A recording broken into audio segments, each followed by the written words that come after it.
When I first met Mark, I thought he was the most exciting man alive.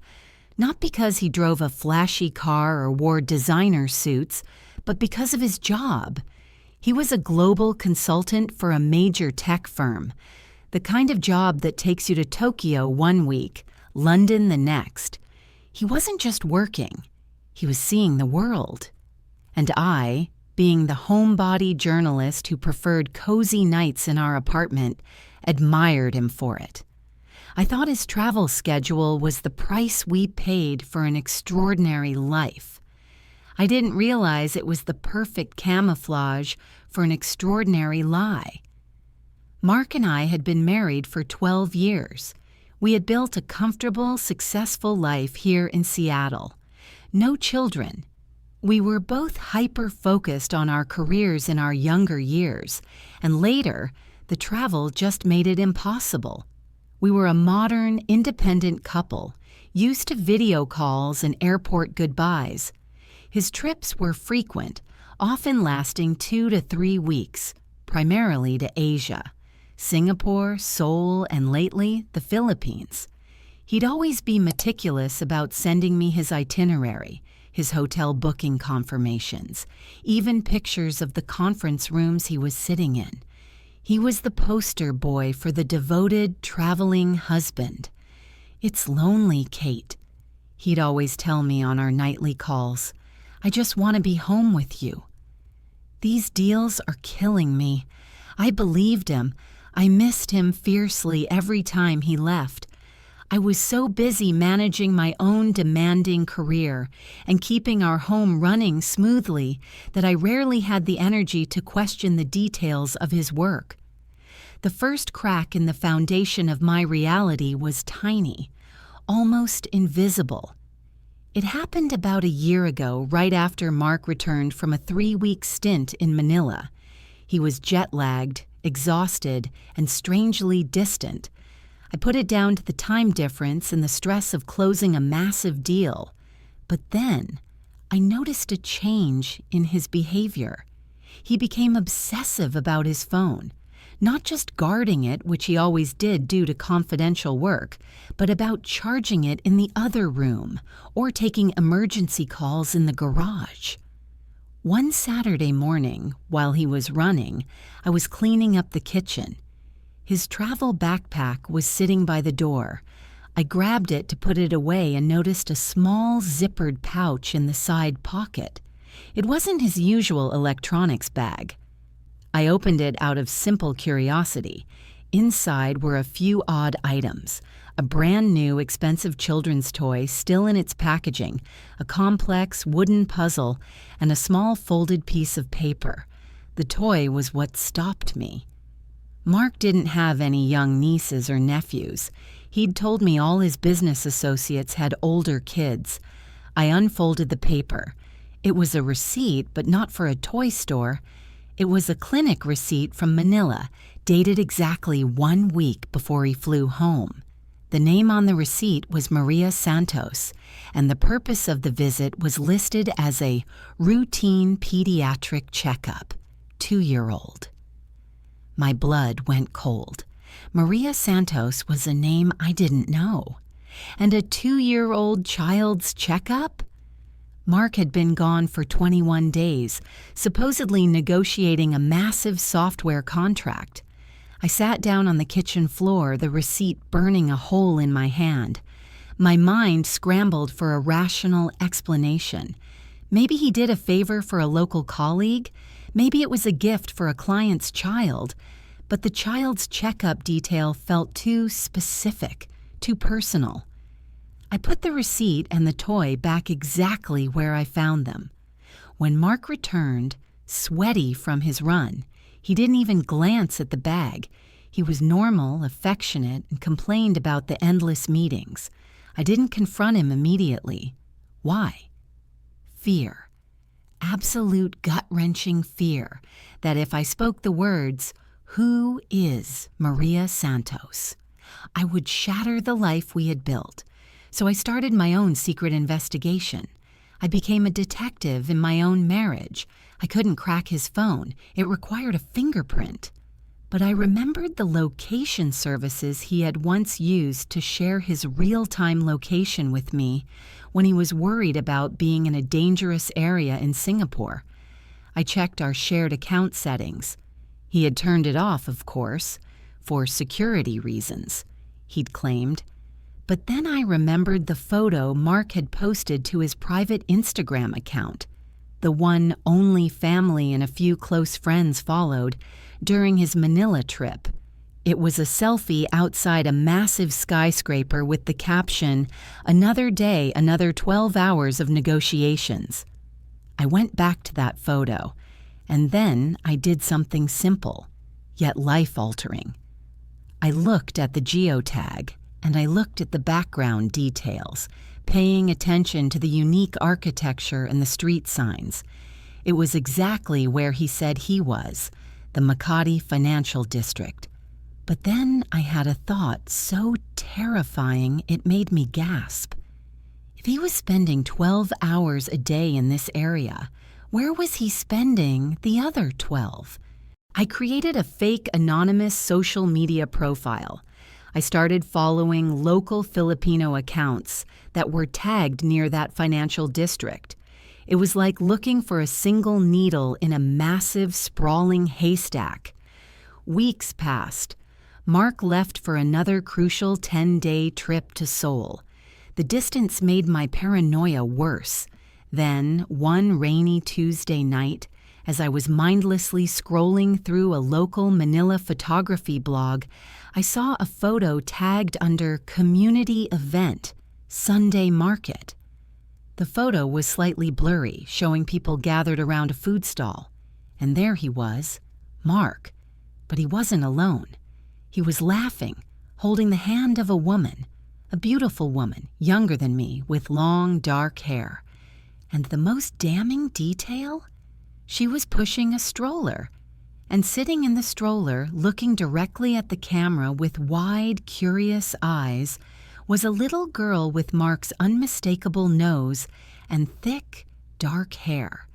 The caption beneath the photo named the woman, Maria Santos, enjoying the market with her family. The photograph was a black hole that swallowed my entire reality. I remember the moment clearly, the harsh blue light of the screen, the rainy Tuesday outside, and the sight of Mark's face, his genuine, unguarded smile next to a woman named Maria Santos, pushing a stroller containing a child with his eyes. 8,000 miles away, he wasn't stressed about business deals. He was happy in a life I didn't know existed. My first reaction wasn't rage. It was a cold, paralyzing certainty. This wasn't an affair. This was a parallel life. An affair is a fleeting mistake you find on a burner phone. This was a family, a community market photo, a stroller, a toddler who had been alive for 2 years while he slept beside me, claiming exhaustion from work. I quickly saved the photo, logging out of the anonymous profile. My hands were steady, which surprised me. The initial wave of hysteria was blocked by a sudden protective wall of pure, calculated survival instinct. The journalist in me took over. I needed facts. I needed evidence. I went back to the clinic receipt, Maria Santos, routine pediatric checkup, 2-year-old. The math was cruel. The child, whom I later learned was named Sophia, had been conceived roughly 9 months after Mark's business trips to Manila, became essential and extended.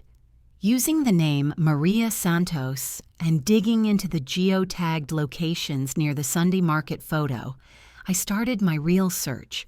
Social media profiles were next. It wasn't hard to find her. Her accounts were public, filled with the ordinary, happy snapshots of a young mother. And there it was, Mark. Not just in a single market photo, but everywhere. A birthday album. Sophia's second birthday party with Daddy and our dearest friends. Mark was holding a cake, looking every bit the proud, dedicated father. A family day post, A picture of Mark and Maria standing proudly in front of a small, charming house in a suburban part of Manila. The caption read, "Our new family home." So much gratitude to Mark for working so hard to give us this dream. A wedding album. This was the gut punch that knocked the air out of my lungs. A collection of professional, beautifully shot photos. Maria in a white gown, Mark in a tailored barong Tagalog exchanging vows. The date was 3 years ago, just 2 weeks after he'd told me he was attending a critical, confidential strategy meeting in Singapore. He hadn't just cheated, he had committed bigamy. He had a second wedding, a second house, and a second child. A life built entirely on the lie of the long-distance business trip. My husband, who complained about jet lag, was an expert time zone manipulator, switching roles, passports, and personalities every time he crossed the Pacific.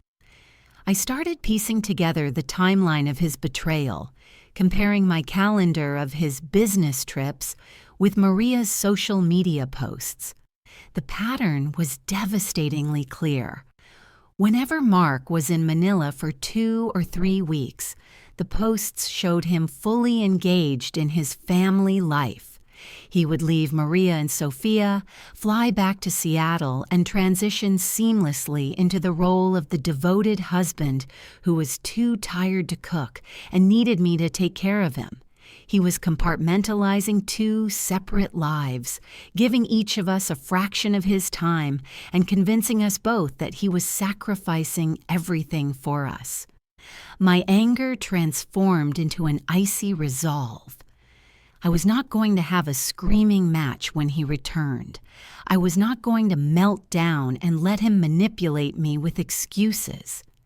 I was going to collect irrefutable legal evidence and use it to execute a perfectly planned divorce that would expose his entire grotesque deception. The first thing I did was call my best friend, Sarah, who works in forensic accounting. I didn't tell her the whole story, just that I had found evidence of massive financial deception and needed help locating hidden assets. "Kate, Mark's accounts are all joint," she said. "He's a smart guy." "He wouldn't leave a paper trail here." "He wouldn't leave a paper trail in Seattle," I corrected her, my voice cold. "He left a trail in Manila." I need to know where the money for that new family home came from.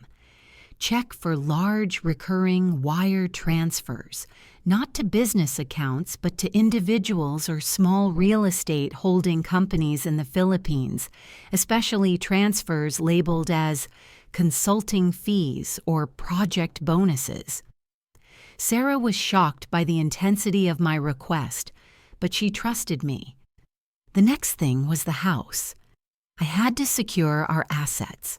I immediately contacted an attorney who specialized in high-asset divorces and, crucially, international bigamy cases. My lawyer, a sharp older woman named Eleanor Vance, listened to my story without blinking. When I showed her the wedding photos and the clinic receipt, she simply leaned back and said, "This is clean, Kate.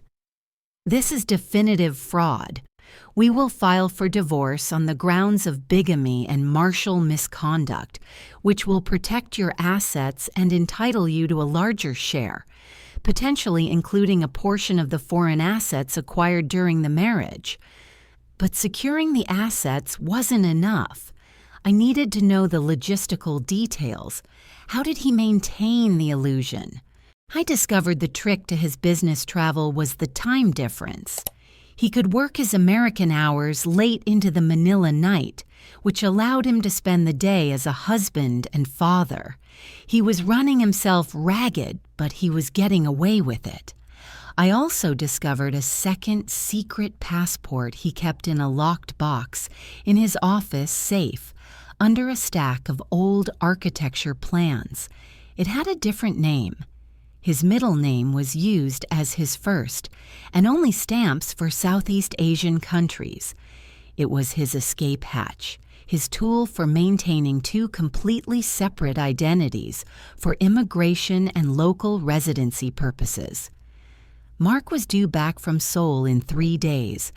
I used that time not to mourn, but to prepare the stage for the final act of our marriage.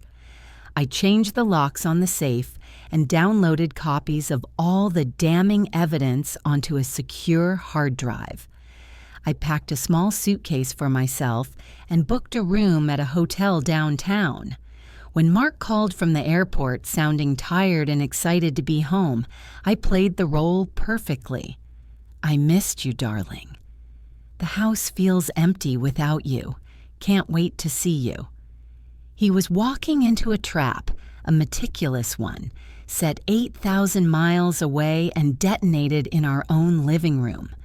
I was ready to face the man who had stolen 12 years of my life and replace them with a staggering, cold-hearted deception.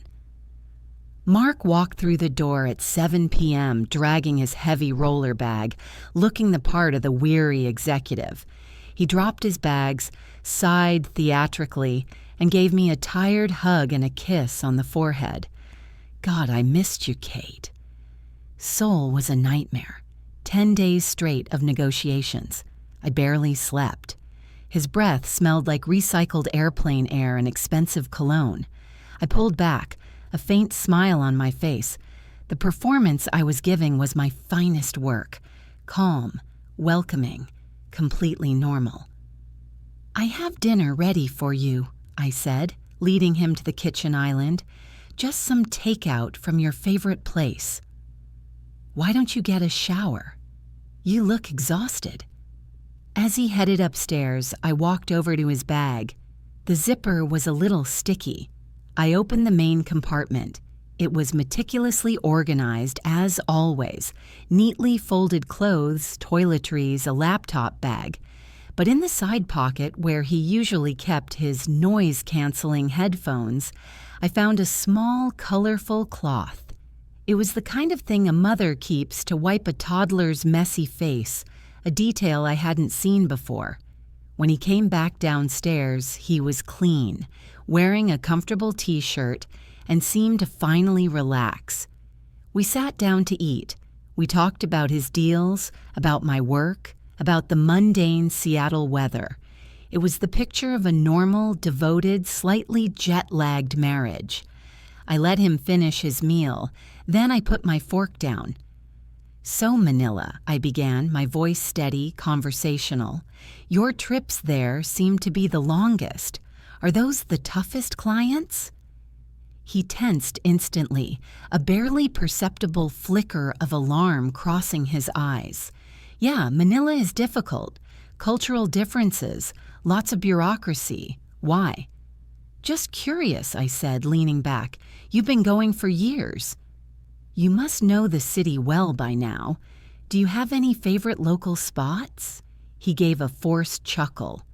"Not really, Kate. It's all high-rise offices and hotel meeting rooms. I barely see the sun."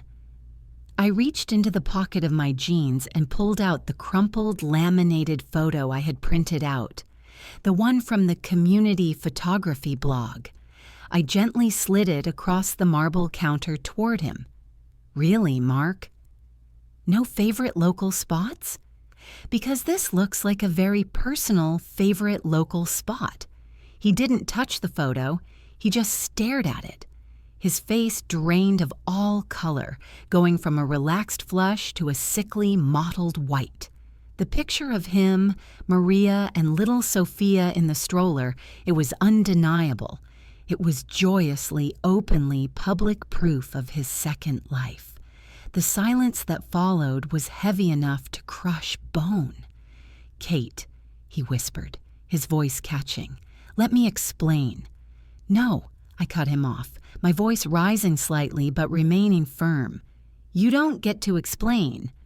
Explanation is for misunderstandings. This is a deliberate, multi-year, transcontinental fraud. You get to confess. You get to tell me everything." I listed the facts, one by one, each point a hammer blow to his pretense. Who is Maria Santos? The clinic receipt said she had a 2-year-old. Your daughter, Sophia, is she yours? He swallowed hard, his eyes pleading. Yes, she is. And the wedding photos? You married her 3 years ago in Manila. That constitutes bigamy under our laws, Mark. A felony. How did you manage that? The second passport? He couldn't speak. He just nodded, defeated, his head bowed. I pushed the next piece of evidence, the printout of the social media caption about the new family home. Where did the money for that house come from, Mark? Did you funnel our joint savings? Did you lie to your company and take out fake project bonuses? That's when the self-pity started. He looked up, tears welling in his eyes. Not of remorse, but of panic and being caught. Kate, you have to understand, it wasn't supposed to be like this. It started as just a casual relationship, a distraction from the loneliness of travel.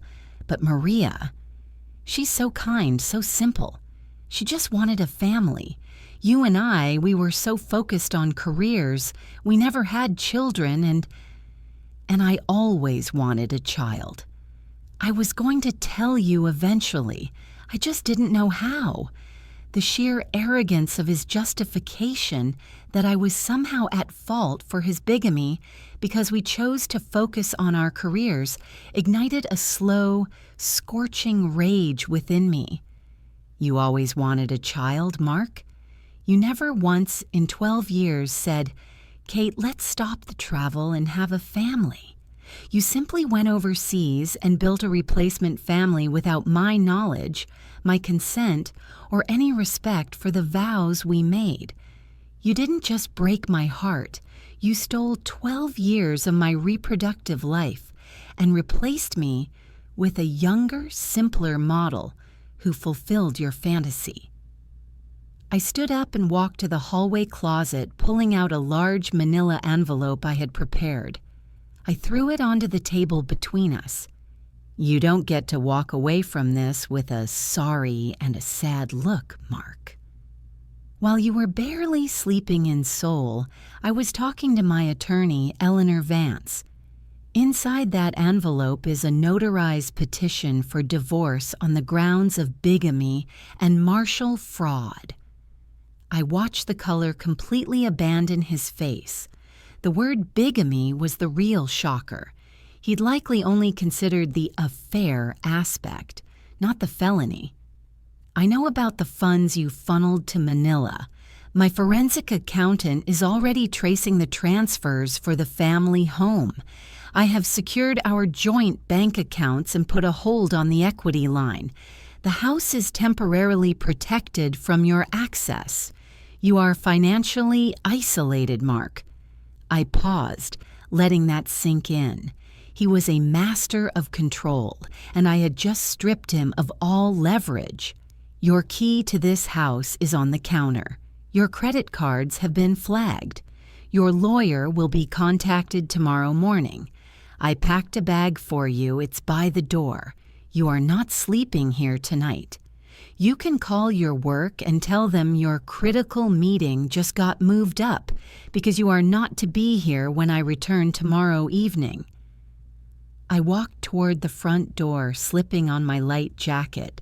I stopped and looked back at the pathetic, crumbling figure of my husband, sitting amidst the ruins of his carefully constructed lie.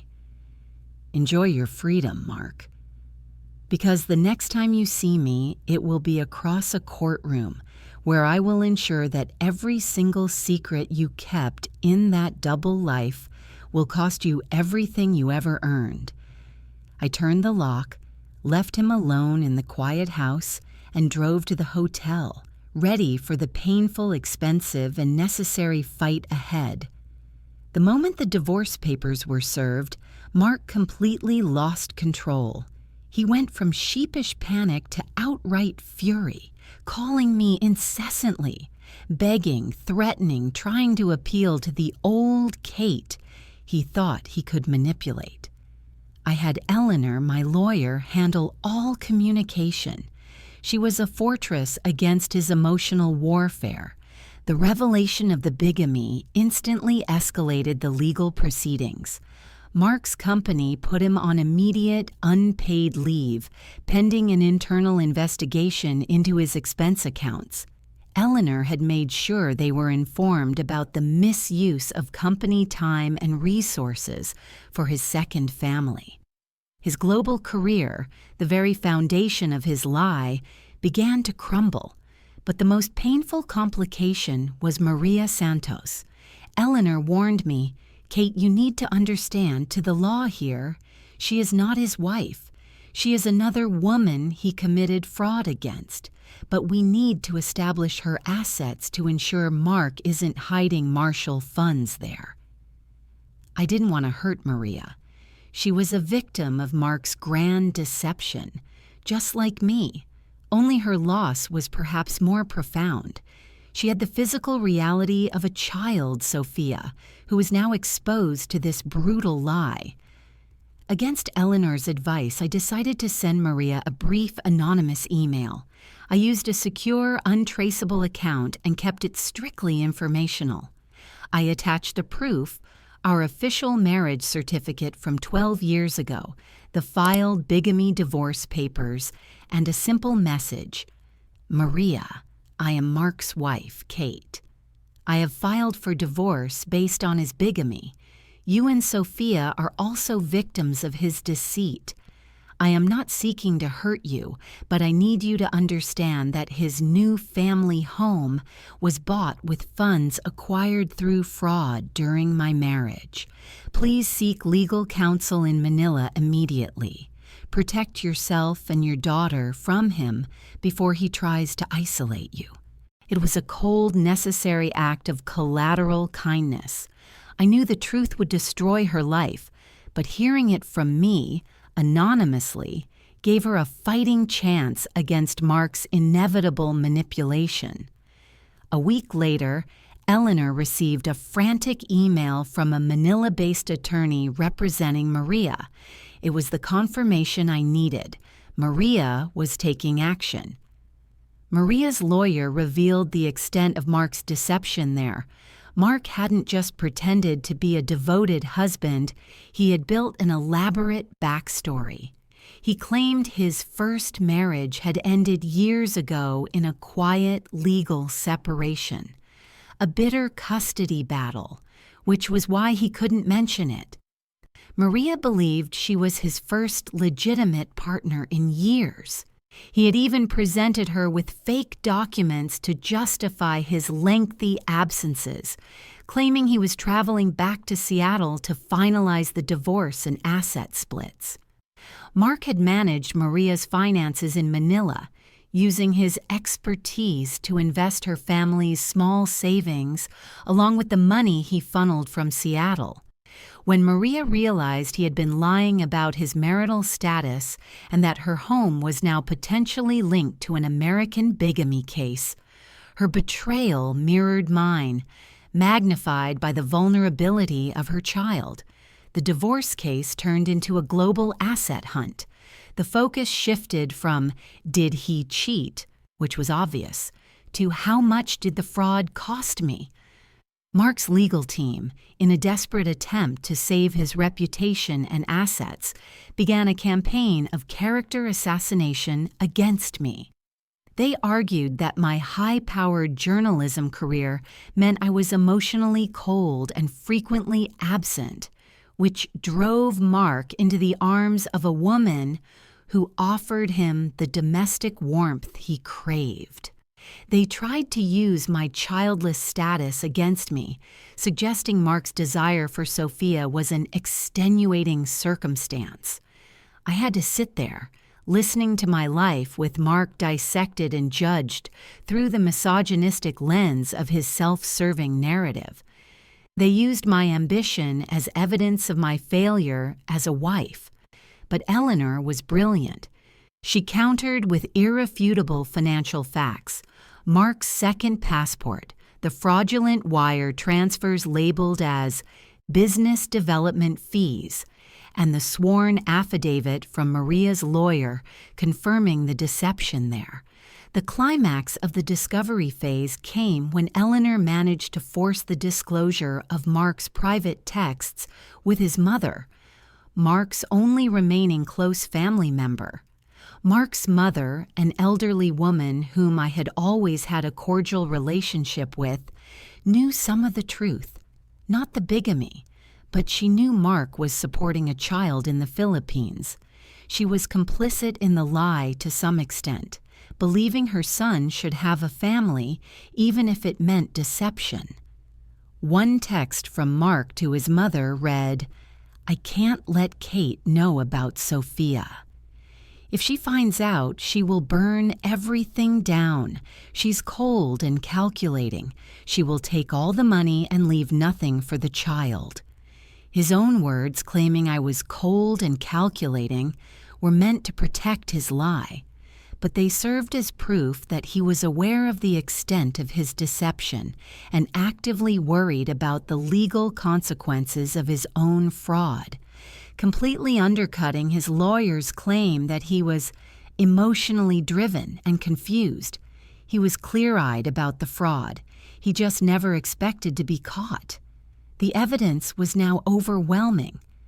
Mark's deceit had ruined his 2 marriages, betrayed his mother, and most painfully was starting to impact the young child, Sophia, who was now without the stable father she thought she had. The cost of a double life was no longer just financial. It was a human catastrophe. The final settlement hearing was not a victory celebration. It was an execution. Mark, stripped of his job, his confidence, and his meticulously crafted double life, sat at the defense table, a shell of the man I had married. Eleanor, armed with the evidence of bigamy, martial misconduct, and the fraudulent use of joint funds in the Philippines, negotiated relentlessly. We weren't just fighting for 50%, we were arguing for a greater share based on the egregious nature of the fraud and the emotional damages caused by his actions over 12 years. Mark initially resisted, clinging to the narrative that I was punishing him for his desire to have a child. But when Eleanor presented the evidence to the judge, specifically the second passport and the Manila wedding photos, the judge made it clear. Mark was facing criminal liability, not just civil division. The threat of a bigamy charge, even if the prosecution was difficult due to jurisdiction, was enough to make him capitulate. The terms of the settlement were devastating for Mark. Marital home. The Seattle house was awarded entirely to me. Asset division. I received over 70% of the joint investment portfolio. Financial restitution. Mark was ordered to reimburse me for all legal and forensic accounting fees. The Manila assets. Crucially, Mark was ordered to cease all financial support to Maria and Sophia until the Manila courts could legally untangle the property and determine his parental obligations. This was the final blow to his attempt to maintain control. The court was clear. Mark's betrayal was a premeditated, long-term fraud, and he was being held accountable for the maximum financial cost. He left the courthouse a pariah. His career in global consulting was over. The lie that gave him 2 families had resulted in him losing both. The aftermath was long and silent. I had won the battle. I had secured my financial future, and I had regained my dignity. But the emotional landscape of my life was a scorched earth. The trust was gone, not just in men, but in my own judgment. How could I have lived with him for 12 years and not seen the monster he was capable of being? The only unexpected outcome was the correspondence with Maria. A few months after the divorce was finalized, I received a small, thin letter from Manila, hand-delivered by a secure courier. It was from Maria. She wasn't angry at me, she was grateful. She explained that my anonymous email had saved her. Mark had tried to convince her that I was the crazy, jealous ex-wife and that she needed to liquidate their house quickly before I could seize it. My proof allowed her to hire a lawyer and freeze the asset before Mark could access it. "Kate, I owe you so much," she wrote. "I loved him, but you are right. He is a fraud. I am starting over now, focusing on Sophia.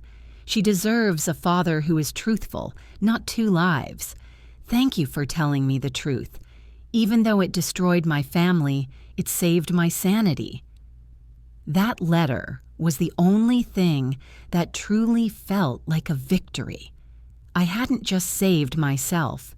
I had protected another woman and an innocent child from further deception. The biggest challenge was rebuilding my life. I had to learn to trust my own perception again. I sold the Seattle house. It was too full of ghosts and the echoes of his lies.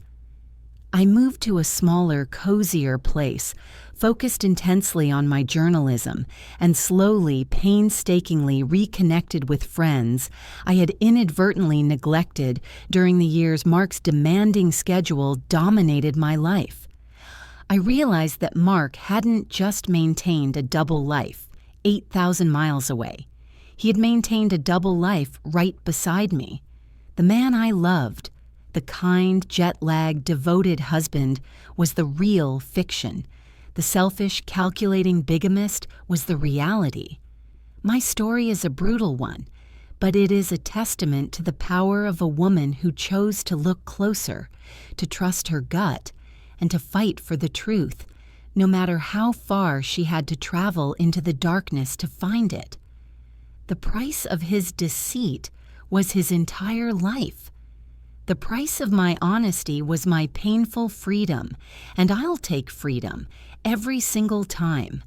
Thank you for listening to this difficult confession. We are so grateful to share these stories with you. If this story resonated with you, please hit the like button and share your thoughts in the comments section below.